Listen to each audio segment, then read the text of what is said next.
Welcome, everyone, to our biggest practical lesson on daily routines.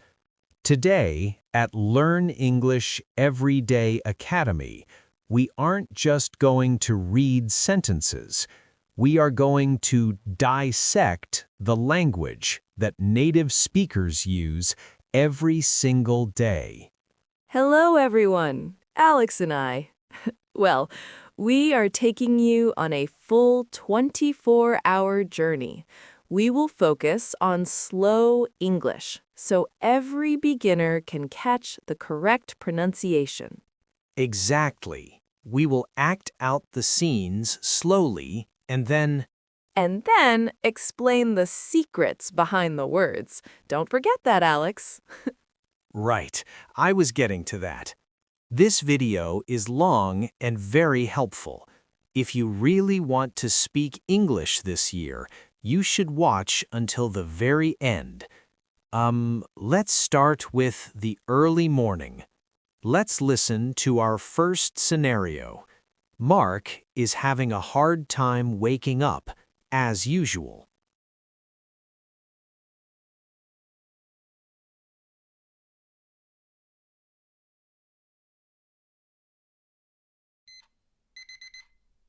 Maya, please turn off that alarm. It's making a terrible noise. Mark, it has been ringing for 15 minutes. You already hit the snooze button 3 times. I know. I stayed up too late last night watching that documentary. Well, you should have thought about that earlier. Get up. The sun is already out. Fine. I'm sitting up now. I just need to find my slippers. It's kind of cold on the floor. Hurry up. I already started the coffee machine. The smell should wake you up. Wow, that was a rich conversation. Alex, let's explain the phrase hit the snooze button to our beginners. Exactly. The snooze button is that button on your alarm that gives you a few more minutes of sleep. When we say hit the button, Wait, you don't mean hitting it with a hammer, right? exactly, Sarah. We just mean pressing it. Native speakers use hit for many things, like don't hit the snooze, just get up. Also the phrase, I stayed up too late. This is so common. It means you didn't go to bed. If you say, I slept late, it might mean you woke up at 11 a.m. Exactly, Sarah. Stay up is about being awake at night. Like, I stayed up to finish my homework. And notice the sentence, I'm sitting up now. Oh, I love this one. He didn't say, I'm getting up yet. Sitting up means he is just sitting on the bed. He's still lazy. Right. Give us some extra sentences for the morning, Sarah. Sure, here we go. I'm wide awake now. I need to rub my eyes. I'm opening the curtains. The bright sun is hurting my eyes. I'm splashing cold water on my face.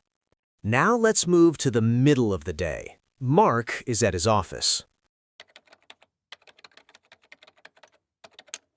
Mark, you finally arrived. Did you get stuck in traffic again? Yes, it was a total mess on the highway. I spent 40 minutes just trying to move 2 miles. That sounds frustrating. Anyway, have you had a chance to look at the new project details? I'm about to do that now. I just need to log in to my computer and open the shared folder. Okay, please make sure to reply to the client's email before the lunch break. I'll get to it right away. I'll also print out the agenda for our afternoon meeting. Exactly. Now, Alex, let's focus on get stuck in traffic. Stuck means you cannot move, like you are trapped. This is the most used excuse in the world. Exactly. I use it every day. And the sentence, I'm about to do that. Beginners, listen closely. This means you are going to do it right now, like I'm about to eat dinner. And log into is for computers. Sarah, can you give us the work list? Of course. 6. I'm attending a virtual meeting. This we can use if you have online meeting. 7. I need to charge my laptop. If your laptop empty, can you send me the attachment? If you need any additional file. I'm taking notes during the call. I like this one in order to make them speak not too fast. Great example. Thanks, Sarah. Now let us take about deep home routine, as going home isn't just for resting. Let's talk about chores. Mark, the house is a bit messy. We should tidy up before we start cooking. You're right. I'll start by loading the washing machine. We have a lot of dirty laundry. Great. I'll wipe down the kitchen counters and empty the dishwasher. Do we have enough detergent? I think we ran out of it last week. Oh, you're right. I'll add it to the grocery list. For now, just use some soap. Okay. After I finish the laundry, I'll mop the floor in the hallway. Alex, let's go deeper. People say tidy up and clean are the same, but they aren't, right? Right. Think of it this way. Cleaning is about hygiene. You use a sponge, soap, and water to kill germs. But tidying up is about visual peace. It's just moving objects to their home. Cleaning, washing the floor. Tidying up, putting the pillows back on the sofa. So if my room is messy, but the floor is vacuumed, it's clean but not tidy. Exactly. And what about wipe down versus scrub? Wipe down is like a quick hello to the table with a cloth. It's fast. But scrubbing the bathtub? That's a workout. You use your muscles to get the dirt off. True. Now, Sarah, explain run out of versus my phone is dead.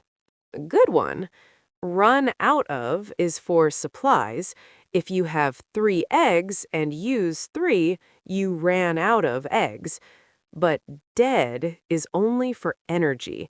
If your phone is dead, it has 0% battery. If you say, I am dead, it means you have 0% energy and need to sleep. Exactly. And don't forget the sleep timer. Thank you for spending time with us at Learn English Everyday Academy. Don't forget to write a sentence in the comments. We are waiting, and we'll see you in the next one. Peace.